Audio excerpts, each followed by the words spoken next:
High friends, welcome back to my channel cook with Soumi. இன்றைக்கி நம்ம சூப்பரான டேஸ்ட்டான மைசூர் பாக்கு வீட்டில் எப்படி பண்ணுறதுன்னு பார்க்கலாம். ரொம்ப ஈஸியாக ஒரு 3 பொருட்கள் வச்சு ஈஸியாக நம்ம வீட்டிலே இந்த மாதிரி ட்ரை பண்ணலாம் ஃப்ரெண்ட்ஸ். ரொம்ப பர்ஃபெக்டாக வரும். நான் சொல்கிற டிப்ஸ் அண்ட் ட்ரிக்ஸை ஃபாலோ பண்ணிக்கோங்க. இந்த மாதிரி நீங்களும் பர்ஃபெக்டாக மைசூர் பாக்கு வீட்டிலே பண்ணலாம். இந்த தீபாவளிக்கு ட்ரை பண்ணி பாருங்கள். ஃபஸ்ட்டு நம்ம 1 கப் அளவுக்கு கடலை மாவு எடுத்துக்கலாம். பாருங்கள், கடலை மாவு 1 கப் அளவுக்கு எடுத்துருக்கேன். இதில் 1/2 கப் அளவுக்கு நான் ரீஃபைண்ட் ஆயில் சேர்த்துக்கிறேன். நார்மலாக நம்ம நல்லா கீ மைசூர் பாக்கு இது பதத்துக்கு வேணும் அப்படின்னா பார்த்திங்கன்னா 1/2 கப் அளவு கூட சேர்த்துக்கலாம். நான் இன்றைக்கி கொஞ்சமாக நம்ம ஆயில் அப்ளை பண்ணி நம்ம செஞ்சு காட்ட போகிறோம். இது எல்லாருமே ட்ரை பண்ணலாம். கீ இருக்கவங்க தான் ட்ரை பண்ணணும்னு கிடையாது. ரீஃபைண்ட் ஆயில் இருந்தால் போதும். எல்லாருமே இந்த ஸ்வீட் ரெசிபியை ட்ரை பண்ணி பார்க்கலாம். ரொம்ப சூப்பராக அட்டகாசமாக நம்ம கடையில் வாங்குற மாதிரியே வரும். 1 கப்பு கடலை மாவு எடுத்திருந்தோம். அதுக்கு 1/2 கப்பு நம்ம ரீஃபைண்ட் ஆயில் எடுத்திருக்கோம். இதில் பார்த்திங்கன்னா 1/2 கப் அளவுக்கு சுகர் எடுத்திருக்கோம். இதுதான் மெஷர்மெண்ட்டு. அளவுகள் கரெக்டாக ஃபாலோ பண்ணிக்கோங்க. நீங்கள் அதிகமாக பண்ணுறீங்கன்னா இதை அப்படியே டபுள் ஆக்கிக்கோங்க. இப்போ நம்ம ஒரு நெய் தடவைன பிளேட் ரெடி பண்ணி வச்சுக்கலாம். ஏன்னா மைசூர் பாக்கு ரெடி ஆகிடுச்சுன்னா நம்ம வேக வேகமாக ஊற்றுற மாதிரி ஊற்றி செட் பண்ணுற மாதிரி இருக்கும். அதனால் ஃபஸ்ட்டு நம்ம எந்த பிளேட்டில் ஊற்ற போகிறோமோ அதில் நம்ம நெய் தடவி நம்ம ரெடியாக வச்சுக்கலாம்.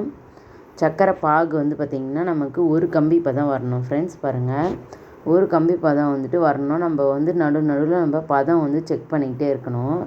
பாருங்கள், இப்போ நல்லா நுரைச்சி வர ஆரம்பிச்சிருச்சு. இப்போ நம்ம தொட்டு பார்க்கலாம். இப்போ பிசுக்கு பதம் தான் வந்திருக்கு. இன்னும் கம்பி பதம் ஸ்டார்ட் ஆகலை. இன்னும் கொஞ்ச நேரம் கழித்து பார்க்கலாம். நம்ம நல்லா நம்ம ஓரங்கள்லாம் எடுத்துகிட்டு நல்லா கலந்து விட்டுட்டே இருக்கணும். அப்போ தான் நமக்கு பர்ஃபெக்டாக வரும் பாகு. பாகு கரெக்டாக வந்தால் தான் நமக்கு ஸ்வீட் ரெசிபி நல்லா சூப்பராக கிடைக்கும். இப்போ பாருங்கள், இப்போ அடுத்த ஸ்டேஜ் ஒரு 1/2 கம்பி பதம் அளவுக்கு வருது. இப்போ நல்லா நம்மளுக்கு நல்ல ஒயிட் கலர் மரம் வருது பாருங்கள்.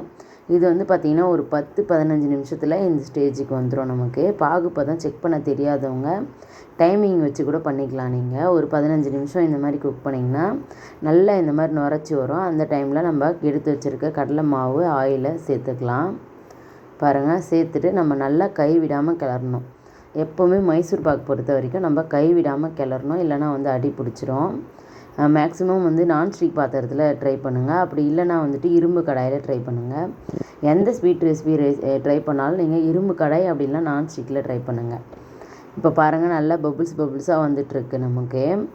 இப்போ ஒரு 10 நிமிஷத்துக்கு மேலே ஆயிடுச்சு. நமக்கு நம்ம சக்கரை பாகில் சேர்த்து நல்லா கடலை மாவு வேகணும். ஏன்னா நம்ம கடலை மாவு வறுக்காமல் தான் சேர்த்துருக்கோம். அதனால் நல்லா கடலை மாவு நல்ல ஸ்மெல் வரும். நல்லா வறுந்து வரணும் ஃப்ரெண்ட்ஸ். அது வரைக்கும் நம்ம குக் பண்ணி எடுக்கிற மாதிரி இருக்கும். நம்ம கைவிடாமல் கலந்துக்கிட்டே இருக்கணும்.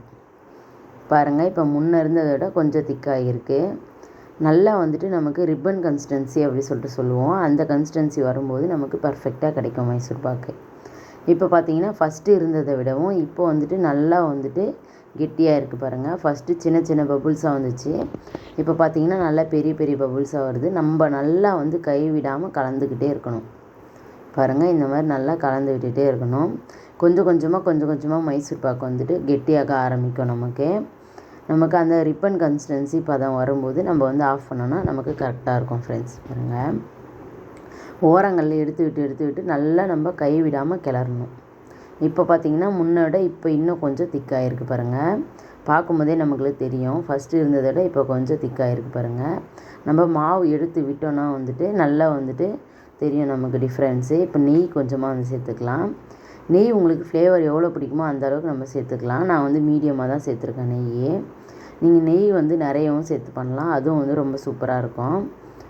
பாருங்கள், இப்போ நல்லா கெட்டியாகிடுச்சு பாருங்கள். சூப்பராக நமக்கு இப்போ மைசூர் பாக்கு எடுத்துவிட்டோன்னா ரிப்பன் கன்சிஸ்டன்சிலே வருது பாருங்கள். மாவு நல்லா மடிஞ்சு விழும். அதுதான் ரிப்பன் கன்சிஸ்டன்சின்னு சொல்லுவோம். பாருங்கள், இப்போ மாவு எடுத்துவிட்டோன்னா நல்லா மடிஞ்சு விழுது. இப்போ நமக்கு மைசூர் பாக்கு பர்ஃபெக்டாக ரெடி ஆகிடுச்சு. இப்போ பிளேட்டுக்கு மாற்றிக்கலாம்.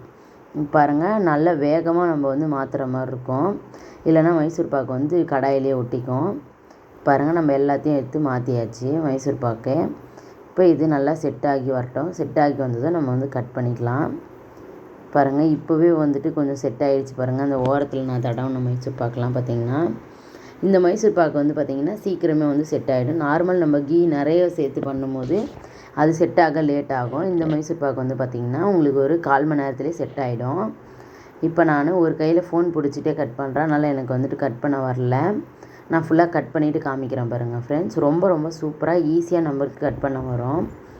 இப்போ பாருங்கள், நான் ஃபோனை வச்சுட்டு இப்போ கட் பண்ணிவிட்டேன். சூப்பராக நமக்கு ரெடி ஆகிடுச்சு பாருங்கள் மைசூர் பாக்கு. நம்ம கடையில் வாங்குற மாதிரியே நான் வந்து கட் பண்ணியிருக்கேன். இந்த ஓரங்கள்லாம் வந்து எடுத்துடலாம். எடுத்துகிட்டு நடு பீஸ்லாம் வந்து பார்த்திங்கன்னா நம்ம கடைகளில் வாங்குற மாதிரி நீளமாக நான் வந்து கட் பண்ணியிருக்கேன். ஷேப் வந்து நமக்கு தேவையான அளவுக்கு நம்ம வந்து கட் பண்ணி எடுத்துக்கலாம். ரொம்ப ரொம்ப சூப்பராக பர்ஃபெக்டாக நமக்கு மைசூர் பாக் ரெடி ஆகிடுச்சு பாருங்கள். கண்டிப்பாக இந்த தீபாவளிக்கு இந்த மாதிரி வந்து ட்ரை பண்ணி பாருங்கள். நான் சொன்ன டிப்ஸ் அண்ட் ட்ரிக்ஸ் எல்லாத்தையும் ஃபாலோ பண்ணிக்கோங்க. அந்த பதம் தான் நமக்கு வந்து முக்கியம். சக்கரை பாகில் அதெல்லாம் வந்து கரெக்டாக பார்த்து பண்ணிங்கன்னா ரொம்ப பர்ஃபெக்டாக உங்களுக்கும் வந்து இதே மாதிரி மைசூர் பாக் கிடைக்கும்.